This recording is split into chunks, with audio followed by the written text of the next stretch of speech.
Y'all mad I'm talking about y'all favorite rapper. Y'all favorite rapper ain't shit. And I'm getting tired of it. Y'all mad. Fuck. Y'all talking about some she ain't obligated. How the fuck she ain't obligated when she want to sit here and all them interviews and talk about the struggles we been through and then reach back and help none of us out. But got her friends riding and shit. And my mama still working at FedEx. Y'all better get the fuck out of my face.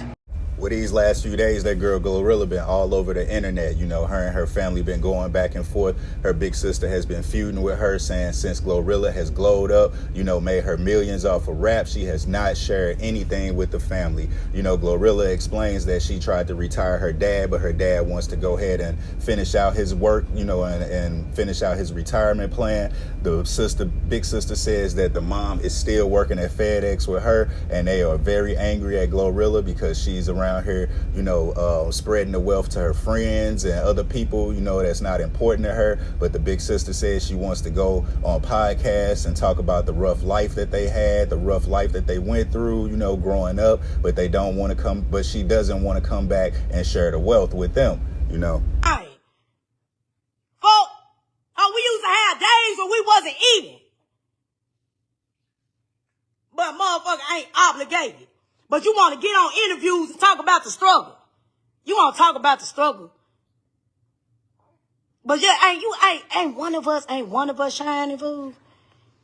Ain't one of us shining. You got everybody else in this hole. You giving money out. You bringing motherfuckers back around. You didn't cross you badly because Sanchez watch you get your ass beat. Oh, God. Watch you get your ass stomped. And I remember when Kalia did this shit.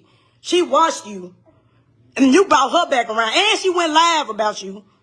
And you brought her back around. She on the stage with you. How the fuck is that for her? What Kalia with that? Let them know what you Kalia. The Kalia that brought her. Yup. Yup. Kalia Gavan? Yeah, good Gavan. Kalia Gavan. Kalia Gavan. But you got Sanchez back around you. Like, bro, you know, I'm just saying, that motherfucker talking about some hate shit, bro. It's been 4 motherfucking years, bro. It's been 4 years. Then I'm just seeing motherfuckers like, no, bro, then mama sitting here in this whole struggling. Y'all thought she bought a house. She did not buy my mama no motherfucking house. Stop lying. She did not. She bought my daddy a house with his trick ass. And then he got the smallest house on the block. Fuck. Talking about she retired. That man retired on his own time and she didn't retire shit. On God. Fuck. And now y'all know what Gloss did, how did she got, man, so look. All of us been struggling. We was homeschooled. All of us stayed in the same house, 3 through 7, they darn right homeschool, could not come out the fence. We could not come out the fence, bro. You remember? You remember, right? We could come out the fence. I used to sneak my best friend inside the motherfucking house. When all of us, when we got adult, we became adults. We was like stupid to the street life. We was stupid to like common sense because we was like segregated. We was in the house. My mama used to tell us, it's 10 of y'all better be each other's best friend. Oh, God. Situation had came about where we ended up going to school because my mama used to beat the shit out of us. And you ain't finna beat the shit out of me while I'm hungry. So I'm finna call DCS on your ass. That's exactly what happened. When she talk about the 5th child, I'm the 5th child because I'm always been the outspoken one. But I was hungry, and you not finna whoop me for being hungry. Fuck. She used to beat the shit out of us. Oh, God. So when she did all that shit, I called DCS. Yes, I called DCS. I called DCS on our mother. I got tired again.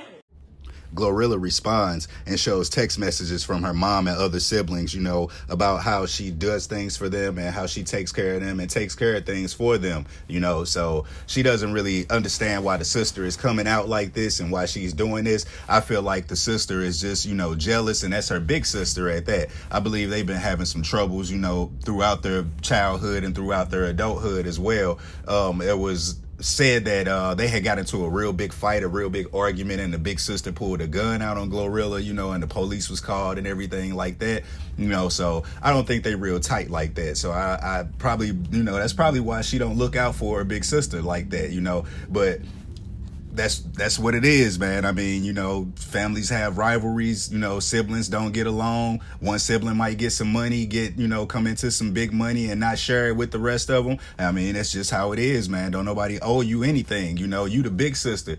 At the end of the day, you know, you could have been looking out for her. What did you do to help her get her career jump started and get her career off the ground, you know? But you got your hand out like she owe you something. I don't really think that's fair, you know what I'm saying? But it is what it is, man.